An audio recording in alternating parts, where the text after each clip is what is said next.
Major funding for KPBS Evening Edition has been made possible in part by Bill Howe Family of Companies, providing San Diego with plumbing, heating, and air restoration, flood and remodeling services for over 40 years.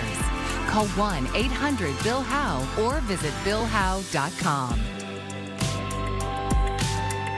And by the Conrad Trebas Foundation, Darlene Marco Shiley, and by the following.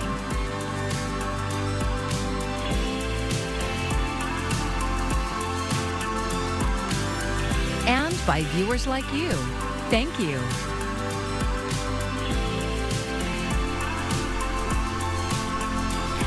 More help is now available for communities impacted by historic flooding. Thanks for joining us. I'm Maya Trabulsi. After the deluge of January 22nd, it took more than 4 weeks for federal disaster assistance to be approved for San Diego, and that was on February 19th.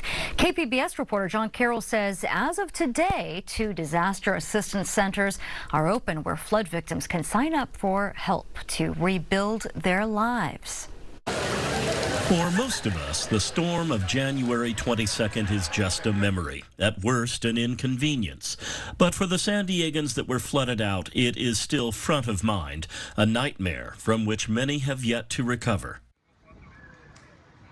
What's happening at the Mountain View Community Center and at the Spring Valley Library is meant to fast-track that process. Disaster recovery centers, one-stop shopping for folks who need all sorts of help to get back to their life before the storm. Our storage units are around the apartments, and everybody's storage units got flooded. In Robin Morris's storage unit, there were family mementos, including tools her late father left to her.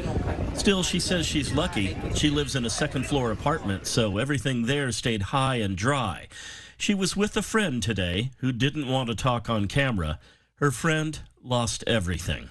We provide assistance for the disaster survivors from FEMA. FEMA is the lead agency coordinating this operation, but Gabriel Gonzalez says it's very much a group effort. We also have here local entities which assist with grants from San Diego Gas and Electric. We have faith-based nonprofits, and we also have here counseling for the disaster survivors. All of those groups are housed in the community center gym. Media is not allowed in. This footage was provided to us by the city of San Diego. Speaking of the city, while we were there, Mayor Todd Gloria stopped by. While he says he's grateful to President Biden for making assistance available, he also says it took too long. I would like to have been here sooner. I know a lot of folks have been in a very unfortunate position for the last month as we've looked for this substantial support to come through, but it's now here, and I encourage San Diegans to take advantage of it. The Mountain View Community Center is located at 641 South Boundary Street, and the Spring Valley Library is at 836 Kempton Street. This disaster recovery center and the other one in Spring Valley are open 7 days a week, and they're open through at least April 19th.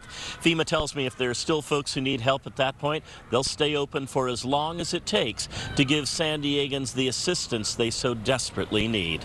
In Mountain View, John Carroll, KPBS News. Winter storms are rolling in for a multi-day blanketing across parts of the West as extreme winds accelerate potentially lethal wildfire conditions in Texas. 2 people have already died in that state as fire crews try to contain the widespread blazes. Laura Aguirre has more on the fire and ice conditions into the weekend. We kind of snuck through some ranches to drive up here and see it gone. Ronnie Johnson is among many who've suffered devastating property loss in the Texas wildfires this week. The Smokehouse Creek fire, now the state's largest blaze with well over 1 million acres burned so far, could grow larger and even faster in the hours ahead. Whipped along by extreme winds and dry conditions, forecast now through the weekend. The Storm Prediction Center warns of a critical fire risk through several states from Texas up to Nebraska. For us right now, I think the winds are the main threat. Powerful winds up to 75 miles per hour or even higher are forecast for parts of the West, blowing in to mix with heavy snowfall across several states, forming dangerous blizzard conditions and making some roads in the higher elevations impassable. One of our tires, the chains, it it's gone. Severe winter conditions are expected to last for several days, dumping up to 12 feet of snow in places like the Sierra Nevada mountains. National weather officials say the safe travel window has closed. Residents now should hunker down and wait it out. I'm stocking up. It's my second time here today. Driving for many may be out, but you can guess where the diehards will go, blizzard or not. This is possibly the best storm that we had in I think 16 years. Still, even here, the threat of a winter wallop for some is still too much. Took an early beer break, but I think we might take an early exit. I'm Laura Aguirre for KPBS News. It'll be a wet night with rounds of showers as this powerful Pacific storm moves in through California. Now, the worst of this storm is to our north, but still we're going to have some impacts locally. Generally under an inch of rain for San Diego, but we're going to see a bit more than that farther to the north, and just spectacular snowfall with a true blizzard into the Sierra. We will see some snow in the highest elevations of Southern California. Strong winds as well. High wind warnings for some near Julian and into areas like Pine Valley. We'll have details ahead. A Navy investigation says negligence by leaders on the USS Boxer led to major delays, halting the ship's deployment for more than a year. KPBS military reporter Andrew Dyer obtained the investigation and joins us from the newsroom with the report. Andrew, what can you tell us? Bad parts, poor oversight, and even allegations of assault in the ship's engineering department. Those are just some of the issues that kept the Boxer stuck in port here in San Diego more than 4 years after its last successful deployment. We received 2 separate investigations under a Freedom of Information Act request after we first reported issues the Boxer was having getting to sea. Boxer underwent $200 million in repairs and upgrades in 2020. After a failed attempt to go to sea in 2022, the Navy found contractors had used deficient parts in its repairs. In an attempt to save money and get the ship through maintenance quickly, the investigation says checkpoints in that process were reduced. In May 2023, crew complacency led to a second mechanical incident when the ship tried to light its boilers. That was just one of several times in 2022 and 23 the Boxer tried to go to sea. Each time something went wrong in engineering. In a third and final major incident last July, the ship's main reduction gears ran without oil for 2 hours. The investigator wrote that the senior enlisted engineer failed miserably in their job to lead and train sailors. This unnamed engineer was also the subject of assault allegations, but the service didn't provide details from that investigation. Several of the sailors involved were subject to administrative or disciplinary action. The Navy says engineering issues on the Boxer have been resolved and the ship expects to deploy soon. Okay, well, Andrew, did any of these delays impact the overall operations of the Navy? Yes, Maya, they absolutely did. If you remember, when Boxer was going into the yards in 2020, another amphibious assault ship, the USS Boxer, had just come out. That ship, of course, was then destroyed by fire, meaning the Navy was down 2 big deck amphibious ships for the last 3+ years. In fact, the investigating officer wrote that these failures had direct measurable impacts and left the Pacific Fleet less ready and less capable because of the Boxer's shortfalls. In the newsroom, Andrew Dyer, KPBS News. California is one of the states taking part in Super Tuesday next week. It's when the presidential campaign kicks into high gear, and for one candidate, it could be a make or break moment. Karen Kaifa breaks it all down. Dueling visits to the Super Tuesday state of Texas and the U.S. southern border with Mexico Thursday were another sign that President Joe Biden and former President Donald Trump have set the table for a 2020 rematch this November. I understand my predecessor's legal past today. What he's done to our country is he's destroying our country. But Trump still has a Republican challenger in the race, and former South Carolina Governor Nikki Haley told reporters Friday she raised another $12 million in February. Crucial cash as she tries to pull off at least one win on Tuesday when more than a dozen states head to the polls. How many more times do we have to lose before we start to say maybe Donald Trump is the problem? Haley's path to the GOP nomination narrows with each loss to Trump as the former president outpaces her delegate total. Meanwhile, President Joe Biden has an opportunity to tout his administration's accomplishments before a major national audience Thursday when he's poised to deliver his State of the Union address on Capitol Hill. The president sees this as an incredibly important opportunity, not just to address Congress, but also to address the American people, millions of people. The White House says that the election year speech will continue to be drafted over the next week. In Washington, I'm Karen Kaifa. And with the primary election nearing, we take a closer look at the Assembly District 76 race. KPBS North County reporter Alexander Wen says incumbent Brian Mainshine is termed out and 3 candidates are vying for the seat. Assembly District 76 covers a wide swath of North County inland. It includes San Pascual Valley to the east, Carmel Valley to the west, and San Marcos to the north. The district leans Democratic, with nearly 38% of voters registering as a Democrat versus 30% Republican. 2 Democrats are running to replace incumbent Brian Mainshine. My name is Dr. Darshana Patel, and I'm running for State Assembly for the 76th Assembly District. My name is Joseph Rocha, and I'm running for Assembly District 76. Patel is a research scientist and a school board member. Rocha is a Marine reservist and attorney. Both are Democrats, but Patel is endorsed by the San Diego County Democratic Party. As the community candidate who has served this community in various leadership capacities for the past 13 years, I've earned that endorsement from the Democratic Party. Rocha previously ran as a Democratic candidate for Senate District 40, which covers part of the current Assembly District 76. When we ran for Senate District 40, we actually outperformed in these areas. We beat the top Republican in the state legislature within these boundaries. Both hold similar positions on housing and homelessness. I think it's a supply issue. I think that we need to be increasing the amount of housing that will reduce the cost of the housing. We need to deliver a strong housing stock to meet the rising demands for our working families and to support small businesses. For Patel, as a mother of 3 and scientist, she says education is her #1 priority. Public education is the backbone to a stable democracy. So I'm fully in support of public education and want to make sure that despite declining our budget shortfalls, that we're able to fully fund public education. For Rocha, who is gay, it's reproductive rights and LGBTQ+ issues. An ongoing debate over trans rights and students' rights to use their preferred pronouns at school is happening in Escondido, in the middle of the district. And we have a duty to children to make sure that they are safe and to make sure that our actions, the actions of outing them to their parents or sharing with them that they want different pronouns, is actively putting them in danger. As for Christy Bruce Lane, the Republican candidate in the race, she is endorsed by Reform California, Carl DeMille's Political Action Committee. She did not respond to multiple requests for an interview. Alexander Nguyen, KPBS News. And KPBS will have election night coverage on all of our platforms, and that includes special broadcasts Tuesday at 10 p.m. hosted by myself and Amita Sharma. You can watch on KPBS or stream it on the KPBS YouTube page.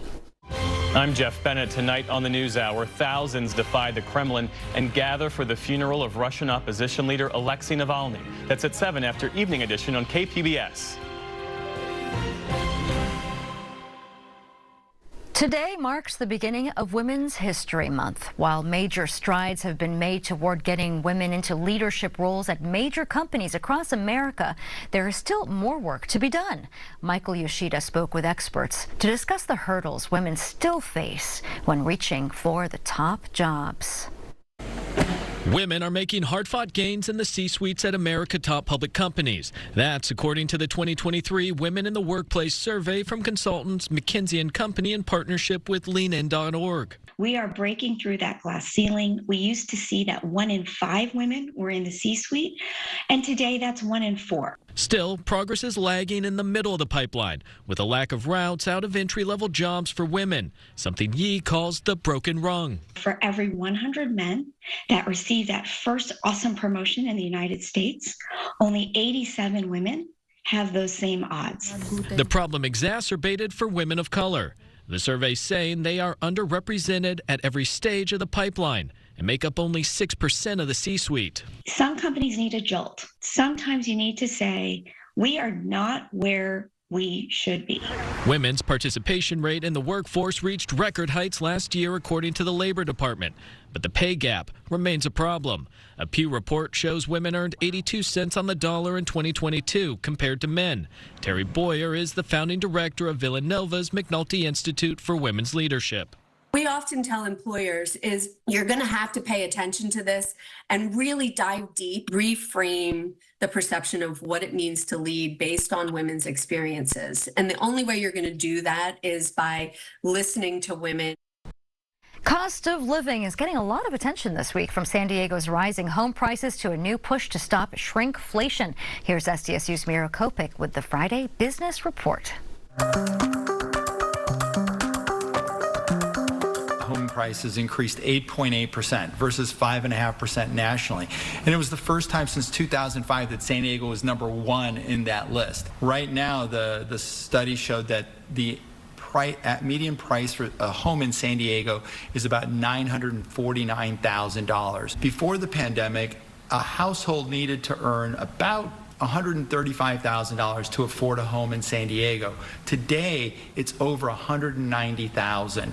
This means that only the top 25% of consumers or residents in the state of California can actually afford to buy a home in San Diego County. And on top of that, with the mortgage rates being at very high levels over the last, versus the last 20 years, it makes it very expensive to buy a home. And it's those mortgage rates that really increase the monthly cost of owning a home.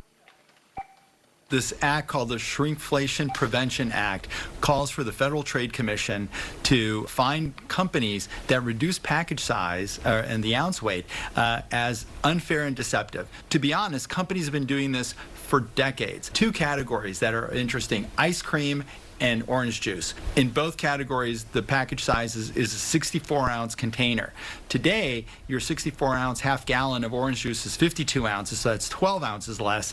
Your half-gallon of ice cream is 48 ounces. Consumers not only been complaining about those two categories, but smaller frozen pizzas, smaller portions of frozen dinners. Financial crisis of 2008 to end of 2019, inflation was pretty low. There was very little pricing power, so they would selectively kind of, reduce the product in the package. Because inflation increased, this gave them an opportunity to make up for 12 years of virtually no price increases, and they took them all over the last couple of years. So consumers are justifiably angry because they're paying a net 17% more in these grocery prices today than they were a couple of years ago. The IRS extended the filing deadline for taxpayers in San Diego County after January's devastating storm. But depending on your circumstances, it may be a good idea to file early. Jen Sullivan looks at some common mistakes people make during tax season and how you can avoid them. Filing your taxes can be a complicated process, and the tiniest mistake can throw everything off. The IRS says common errors include misspelling a name or typing in the wrong social security number. So really important to just make sure you put your information in correctly. Another common error is choosing the wrong filing status and not listing your dependents correctly, and that can prevent you from receiving tax credits and a bigger refund. Typically, your marital status on the last day of the tax year determines your status for the entire year, and filing jointly can mean a higher refund. Next, do you have dependents? They could include a child or stepchild under 19 or under 24 if they're a full-time student. If you have a family member deemed permanently and totally disabled, you can claim them as a dependent as well. And if your child is under 17, you can receive up to $2,000 per child in tax credits. I would just encourage people that have kids that are under 17 to still file and get that credit. Using software like TurboTax or H&R Block can help guide you through this process. Confer with a tax professional or use, tax software where it's going to guide you through and make those calculations correctly. If you file early and happen to make one of these mistakes, you'll still have time to fix it. In some cases, the IRS may even notify you about the error. For Consumer Watch, I'm Jen Sullivan. Yosemite National Park is closed through the weekend because of the massive winter storm hitting California. The blizzard is expected to drop up to 12 feet of snow and leave parts of the mountains buried in a matter of days. Forecasters expect Yosemite Valley to see between 6 and 18 inches of snow. The park and its hotels are closed today and tomorrow, but could possibly reopen by Sunday. Hotel guests will get refunds. The news was disappointing to the people visiting the park. We did see the storm approaching, and it was kind of like, kind of iffy, but we thought we were in a window of time that we might be able to sneak out in time, but it looks like those plans have changed a little bit. We're really disappointed, and we'll come back out at some point, but it would have been nice to have seen more of the park when we planned to.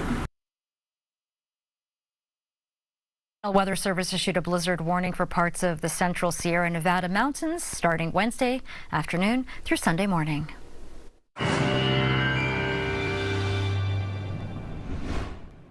Well, we have a very impactful forecast, a powerhouse Pacific storm. The core of this is passing to our north. Now, locally, we're going to see some showers, periods of rain. It is windy out there, so we're not exempt from it, but the impacts up into the Sierra will just be spectacular compared to what we see in far southern California. We will see a return to pleasant weather beginning next week. So it is a really significant storm, and this will be a blizzard for the Sierra. Snow levels are getting lower. We're going to have strong winds, even locally, and some showers and periods of rain in our area, too. But when it comes to the weather alerts, you can see we're dealing with high wind warnings in through the night and into the day tomorrow across much of the area. And some of those alerts and warnings will continue deep through the weekend. But that's the status in the short term. And tonight, rain, drizzle out there. We're looking at lows around 56 degrees. And we're going to notice that tomorrow, still rounds of rain will be moving through the area. Some of you into the west-facing slopes of some of the foothills will see probably around an inch or so, but less than that for us in the city. We'll see a fraction of an inch out there with temperatures in the 60s. Here you can see the bulk of the showers are going to be generally to our north with scattered periods of rain in our neighborhood through Sunday and a little bit of snow just in the highest elevations. But look at what's going on to the north. And admittedly, this is not local to us, but it's just such a major newsworthy event elsewhere in the Golden State. 6 to 10 feet of snow at Echo Summit. Unfathomable amounts of snow at Donner Pass as well, accompanied by wind. This will be a blizzard there. Feet of snow, not inches, but 6 to 10 feet. Incredible stuff. A coastal forecast, we got rain and drizzle into Saturday. A shower or two lingers Sunday. Great weather follows then Monday and Tuesday. Inland areas, rain and drizzle Saturday. Showers linger Sunday. The winds back off later this weekend, and then we turn brighter. Could be a shower or two on Wednesday. Periods of rain possible Wednesday. Into the mountains, we have some issues there too. Wind and rain. Wind, still a few showers Sunday. Bright and still chilly for Monday and Tuesday. But we have to keep an eye out for Wednesday when another storm system will bring us potentially some icy or mixed precipitation in some areas off to the east in the high ground. And the deserts, you're going to see wind and rain as well. Then we dry out a little faster. Still breezy Sunday. Temps rising back into the mid-70s with a brief shower or two come Wednesday. I'm AccuWeather meteorologist Jeff Cornish for KPBS News. You can get an early start to the spring season this weekend. The Carlsbad Flower Fields open today, and this is video from the last bloom. This year there's a little something for everyone, including live music, yoga, and some wine tasting too. And for the little ones, they can explore the Sweet Pea Maze, Santa's Playground, the Butterfly Garden, and the tractor ride. Our media partner KGTV spoke with the general manager about what it took to get to this day. Well, it's a year-round crop, so we start actually at the end. We mow these plants down and then we dig up the bulbs and we sell a bunch of bulbs. Then we prep the soil. We get the seeds in the ground. The first seeds start in September, and then about every 2 weeks we plant 7 acres until Christmas Day. Wow. And then that's what brings the color on. The flower fields will be open from 9 a.m. to 6 p.m. until Mother's Day weekend. Visitors will need to buy tickets online ahead of time. There will also be a kids-free day March 23rd. The annual San Diego Festival of Science and Engineering Expo is so big this year that it will be held at Snapdragon Stadium tomorrow. And it's free for everyone. As KPBS education reporter MG Perez tells us, children are encouraged to bring their parents. Charlotte, do you want to do some pipetting? Pipetting? What's that? Pipetting. So you're going to squeeze. I'll hold this. You squeeze this. Squeeze the little dropper. 4-year-olds Charlotte and her friend Levi just might be launching their scientific careers at Snapdragon Stadium on Saturday. They're here now to help set up and prepare for a full day of science, technology, engineering, arts, and math, STEAM, hands-on experiments and exhibits. Charlotte's mom works for Illumina, the Expo's presenting sponsor. Our goal by coming here is to connect with learners and San Diegans to be able to introduce them to really the love and inspiration of science. Ooh, look at that. They've seen things like this on TV. General Atomics is one of the hundreds of companies that will be showing how science, engineering, and technology can really pop. And the glove will expand very quickly. And not only will he wave at you, he'll smile at you as he's doing this. So Okay. Rick Lee is a scientist with 36 years of experience. He's excited to share with students of all ages. Science, which is simply understanding nature, nature's laws, try to get them interested in it so they can help perpetuate understanding nature. Workers are still busy preparing more than 100 booths under canopies that will house an arts pavilion, and it's all free all day. Families usually come to Snapdragon Stadium for sports. There won't be any of that on Saturday, but there will be plenty of opportunities for learning and maybe to find a career. Which brings us back to Levi and Charlotte. Sometimes I paint, sometimes I color. So you like to be an artist? Yeah. Charlotte is torn at the moment between dance and scientific discovery. What would a ballerina scientist do? Do science and dance at the same time. And then there's this. This bed of nails provides an experiment in detecting force and pressure on an object. And we're going to break one of these massive blocks on him, and ideally, all the energy should go into this brick. He survived without a scratch and then moved on to a more traditional science experiment. 3, 2, 1. MG Perez, KPBS News. And you can find tonight's stories on our website, kpbs.org. Thanks for joining us. I'm Maya Trabulsi. Good night. Major funding for KPBS Evening Edition has been made possible in part by Bill Howe Family of Companies, providing San Diego with plumbing, heating, and air restoration, flood and remodeling services for over 40 years. Call 1-800-BILL-HOWE or visit BillHowe.com. And by the Conrad Prebys Foundation, Darlene Marco Shiley, and by the following.